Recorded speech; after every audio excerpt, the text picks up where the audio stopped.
guys, this is Marlene and welcome to a very special video because I'm going to announce something that I've really wanted to do and I can finally do it now that I have a capture card, because I didn't only want to do live Wi-Fi battles, but I've also really wanted to do a let's play, and I've really wanted to do a let's play of Omega Ruby because I haven't played that game yet. I have played Alpha Sapphire, of course, but not the other version, and I wanted to do a really unique let's play, and I've never done a Nuzlocke before, but instead of doing a regular Nuzlocke, I wanted to try something else, something new, something that I don't think have ever seen before. And I'm not sure if it's going to work, I'm not sure if I am going to pull this off, but I really want to try it, and if I fail in the end, we'll see. I just want to try it out. And the actual name of this Nuzlocke is the Muzlocke. So not the Nuzlocke, but the Muzlocke. And the reason for this name is that I can actually only catch Pokemon with the letter M in them. And for the rest, there's pretty much the same Nuzlocke rules. So you can actually do it with any kind of letter, but you must be aware of which Pokemon you can catch in the games, because some games barely have a certain letter in their specific decks, and some letters are really common, or really common in general, like the letter E or O. But I am going to give you the rules for this Nuzlocke. I chose the letter M, and all these rules will be kind of specific for the letter M, but if this works and if you want to try it on your own, you can obviously change the letter to the letter you want. But let's go and take a look at the rules, and if the list is not complete and if I need to add some points, which will probably happen, I will give the extra rules in the description. So if you don't see anything there that's supposed to be there, you can check the description or tell me in the comments. But anyway, rule number 1. You can only capture the first Pokemon you encounter that has the letter M in each new area you explore. So that rule kind of speaks for itself. So if there are other Pokemon that don't have the letter M, you can count them as ignored, kind of, that you don't need to catch them because they don't have the letter M in them, but you can continue searching until you find a Pokemon with the letter M. This rule counts for the evolution state in which you encounter the Pokemon. So that's, for example, if you catch a wild Smoochum, you cannot evolve it into Jinx because it does not have the letter M in its name. And for example, for Charmander, if you evolve it to Charmeleon, that's alright because that has the letter M.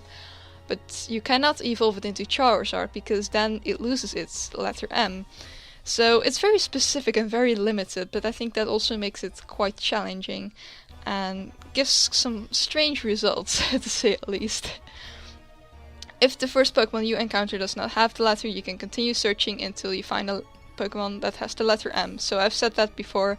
If you, for example, find a Raticate or something like that, you can just ignore that until you find a Wurmple or another Pokemon with the letter M. If the area does not have a Pokemon with the letter M at all, it's tough luck. So then, if it absolutely has no letter M, then you just have to continue searching in another route, because then you are not allowed to catch a Pokemon on that route or area or cave or whatever it is. So that's pretty much the specific rules of the Nuzlocke, and I'm not sure if I should add much more. But then again, you can tell me in the comments. Rule number 2, if one of your Pokemon faints, you must release it. It is dead. That's pretty much a general Nuzlocke rule, and I'm going to apply it in my Nuzlocke as well. Rule number 3, you must nickname everything, M included. That just means that I have to add the letter M in my Pokemon's nicknames, otherwise it would be kind of useless to give my Pokemon at least catch the ones with the letter M and then don't include it in a nickname. But if you wish to really ignore this rule, if you try this out yourself, then of course you can. Rule number 4, Dupe's Clause is active. This means that if you encounter a Pokemon that you own already, you can ignore it and continue searching. So if, for example, really common Pokemon Wurmple, if you have already called it in one route and see it in another, yeah, you've called it already, so you can count that one as ignored. This may be different from when this Wurmple has already died, so it's actually not really longer in your possession. I'm not really sure how that would count, but I guess you can make up your own rules for that if you want to catch it again or not. Yeah, I guess that's pretty much it for the general rules. I also have some specific or bonus rules that really do not need to be applied per se, but if you would like to add them, some are aura specific and some aren't, so let's just go through them. In Omega Ruby and Alpha Sapphire, the Shiny Beldum event is allowed to be received in an area where no Pokemon with an M can be caught. So you are allowed to receive your Beldum event if it's still on. I think it's almost over, so I really need to start going with the Muzlocke, but the reason I am doing this is very specific, but I've never used the Beldum or any Beldum on my general playthrough, and the reason of a Nuzlocke is also to use Pokemon that you've never used before, so I figured that that would be a good idea. So next rule is, while it's possible to try and get the correct Pokemon using the DexNav, it is encouraged not to use this device to get your desired Pokemon on purpose. So it's not exactly a rule, but it's more like you shouldn't do that. You can, but it's not as great. You can't really make a rule for it because the DexNav already does it for you. But you can exploit it by just running around and trying to get to Shaking Grass and obtaining the Pokemon you would like most. For example, if there are 2 Pokemon with the letter M, like Wurmple and Shroomish, I guess? And you really want to Shroomish, and you just run around until you get a Shaking Patch with Shroomish. That's not really how it works.